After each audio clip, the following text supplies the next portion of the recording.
Bonjour à tous et à toutes. Merci Daniel pour l'invitation et aussi merci à l'association de m'avoir invité et de m'avoir donné l'opportunité de vous présenter les travaux que nous effectuons à l'U 1195 INSERM. C'est une unité qui est située au CHU de Bicêtre et je vais vous parler de l'introduction d'une thérapie ciblée à base d'ARN interférence pour la maladie de Charcot-Marie-Tooth 1A, qui est la neuropathie héréditaire sensitive et motrice la plus fréquente au monde. Généralement, elle est confondue avec la maladie de Charcot, donc ça n'a rien à voir. La maladie de Charcot-Marie-Tooth, comme je vous l'ai dit, c'est une neuropathie héréditaire, alors que la maladie de Charcot, c'est une maladie du motoneurone, donc du système nerveux central, et elle est le plus souvent sporadique, donc non héréditaire. Et en fait, comme la maladie de Charcot-Marie-Tooth est une neuropathie héréditaire et très fréquente, et ça la met à la limite quand même des maladies rares, elle a été classée selon plusieurs formes. Donc, généralement, elle est classée selon le mode de transmission, qui peut être autosomique, dominant, récessif ou lié à l'X, l'évaluation de l'atteinte nerveuse, qui est généralement donnée par la mesure de la vitesse de conduction nerveuse. Donc, ainsi, on classe les CMT en CMT déménisantes, axonales ou intermédiaires. Et à l'heure actuelle, plus de 100 gènes sont décrits comme étant impliqués dans le développement de la CMT.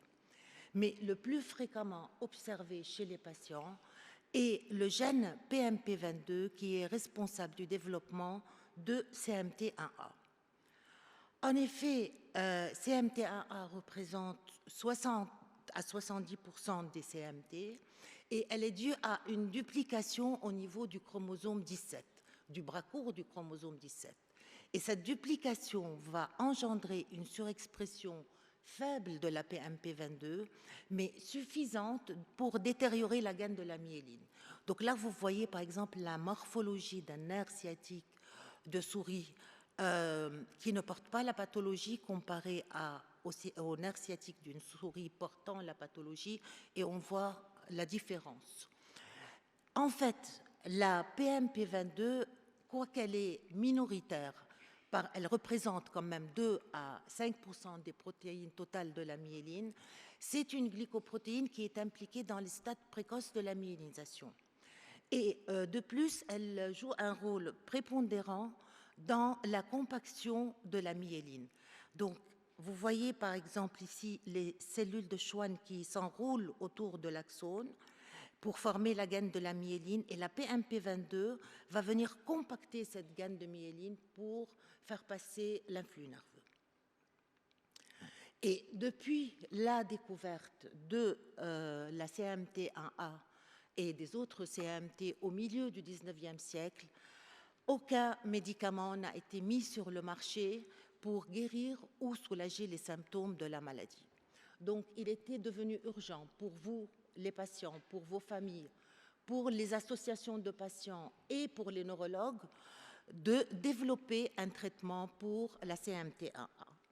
Et si on regarde ce qui a été fait par nos collègues, on voit que les molécules qui ont été testées généralement ciblent les partenaires moléculaires de la PMP22.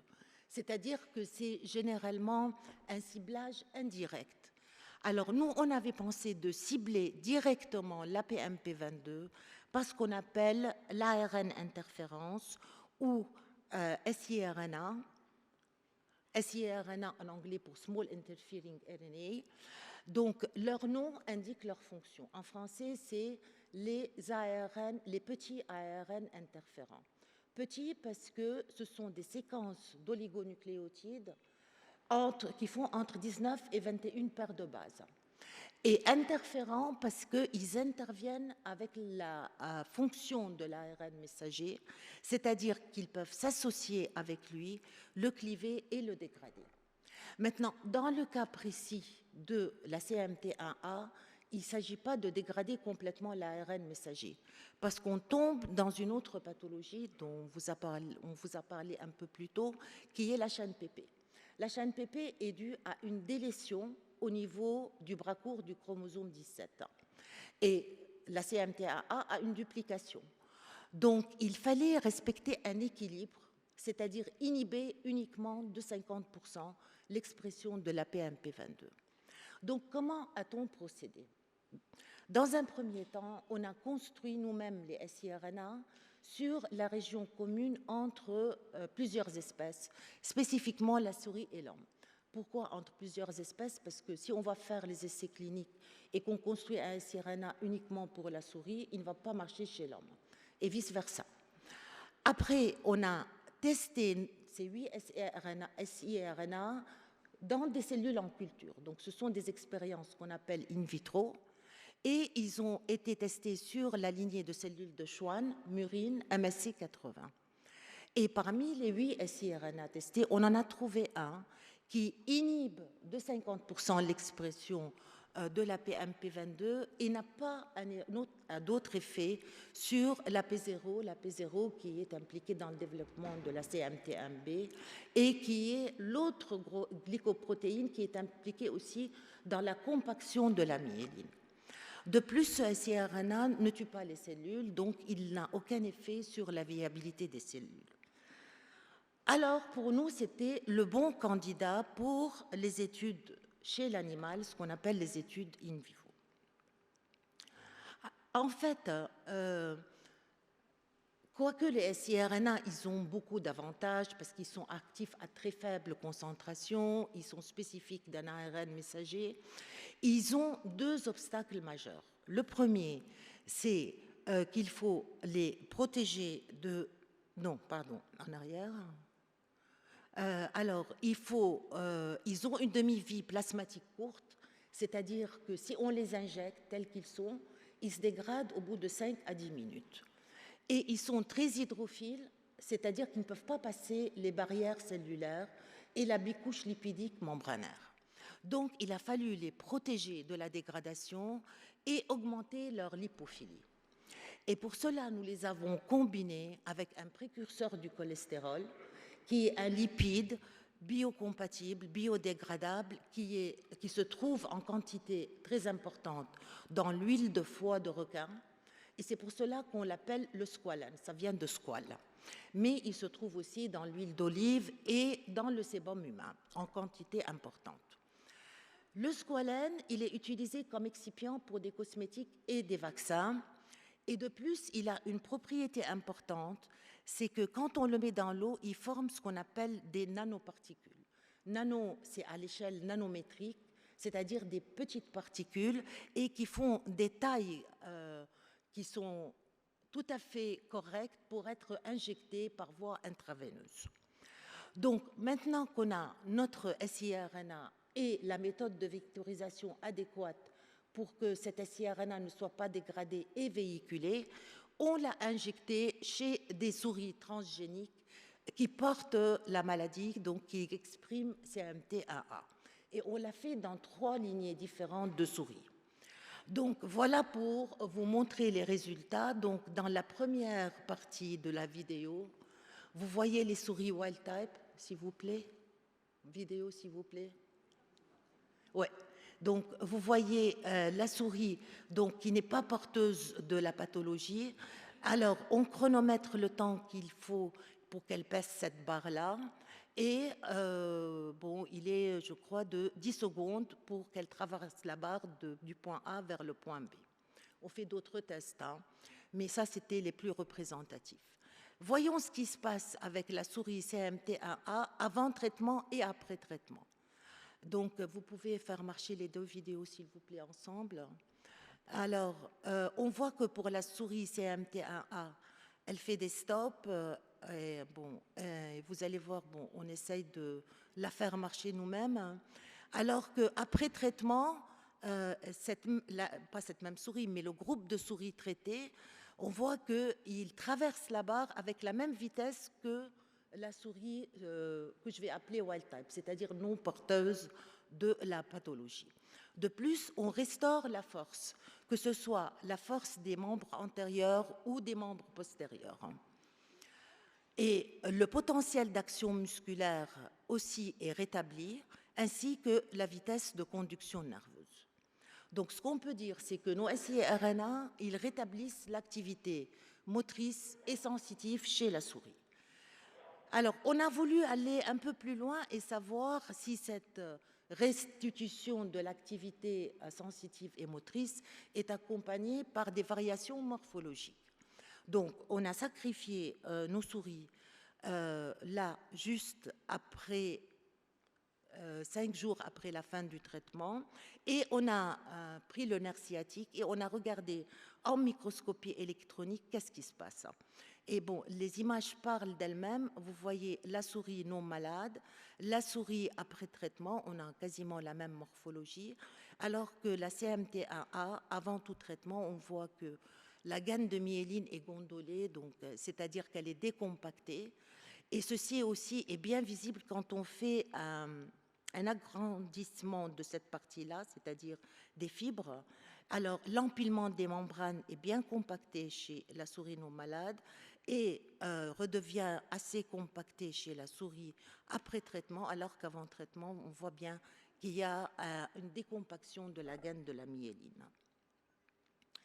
Et au niveau de la protéine, maintenant, PMP22, parce que la protéine, c'est le produit de l'ARN, qu'est-ce qui se passe? Et en fait, on voit qu'il y a une diminution de la quantité de la protéine qui devient identique à la souris aussi wild type. Vous voyez ici, là, c'est les souris, 4 souris différentes de CMT1A. On voit que la quantité de protéines est augmentée par rapport aux souris traitées et à la souris wild type. Bon, alors maintenant, c'est très bien, ça marche chez ces souris-là, mais qu'en est-il sur des souris qui sont très affectées? Donc, dans notre élevage, malheureusement, cette souris a été déformée par la vidéo. Elle est paraplégique. Donc, vous voyez bien qu'elle arrive à peine elle rampe, quoi. Et voici, ça, c'est la même souris après traitement. Et vous voyez qu'il y a une restauration de l'activité motrice. Et vous allez voir qu'à la fin de cette vidéo, elle va pouvoir se tenir sur ses pattes postérieures. Donc, voilà. Donc, je crois que je vous ai donné une preuve de concept solide qu'on peut développer un traitement en normalisant l'expression de la PMP22 par les nanoparticules siRNA PMP22 squalène, qui améliore le phénotype de la maladie, restaure l'activité électrophysiologique, normalise les niveaux de la protéine PMP22, améliore la myélisation et la régénération axonale. Et de plus, le traitement, il débute après 3 injections à la dose de 1,5 mg par kilogramme et il perdure 3 semaines pour les formes sévères. Mais pour les formes moins sévères ou légères, on a pu diminuer les doses. On injecte 8 fois moins de nanoparticules siRNA PMP22 squalénées, donc on est à 0,3 mg par kilo. Et là, l'effet perdure 10 à 12 semaines. Donc, nos résultats sont brevetés et publiés. Et actuellement, et aussi, je voulais vous dire que les nanoparticules, ils rentrent dans la cellule de Schwann. Ça, c'est une cellule de Schwann qui est agrandie de je ne sais pas combien de fois. On voit les fibres, hein, on voit le cytoplasme et le noyau là. Et vous avez des petits vésicules là, qui sont pointés en rouge, on peut mesurer leur taille et leur taille est exactement la taille des nanoparticules. Donc c'est un ciblage actif vers les cellules de Schwann. Donc actuellement, on est en cours de développement préclinique des nanoparticules, siRNA PMP22 squalène, et ceci en collaboration avec la SAT de Paris-Saclay. Donc, nous sommes en train d'essayer de synthétiser et de produire les nanoparticules à grande échelle. Parce que c'est sûr, ce qu'on injecte chez la souris comme quantité n'est pas identique à la quantité qu'on va injecter chez l'homme, puisqu'on calcul en poids et en masse corporelle. On est en train de déterminer les paramètres pharmacocinétiques et la biodistribution dans les organes, la toxicité aiguë et la toxicité chronique. Et ce que je peux vous dire pour l'instant, tout va dans le bon sens. Et on espère que d'ici 1 an, on pourrait arriver aux études précliniques réglementaires. Et avant de terminer, je souhaite remercier toutes les personnes qui ont contribué à cette étude. Je commencerai par remercier le professeur Charbel Massad qui a initié et développé le projet avec moi. Aussi, Suzanne Boutari a fait sa thèse, ça c'est Suzanne, avec moi sur le projet. Donc, elle a mis au point toutes les technologies que vous avez pu voir ici. Marie Caillot aussi a fait sa thèse de science sur la partie développement des nanoparticules siRNA-squalène en collaboration avec l'équipe du professeur Patrick Couvreur et du docteur Didier Desmaël. Aussi, je souhaite remercier le professeur David Adams, le professeur Jean-Michel Vallat et Madame Laurence Richard qui nous ont aidés dans l'interprétation des images de la microscopie électronique. Et finalement, grand merci pour le LabEx Nanosaclé et l'ANR d'avoir cru dans notre projet et l'avoir financé. Je vous remercie de votre attention.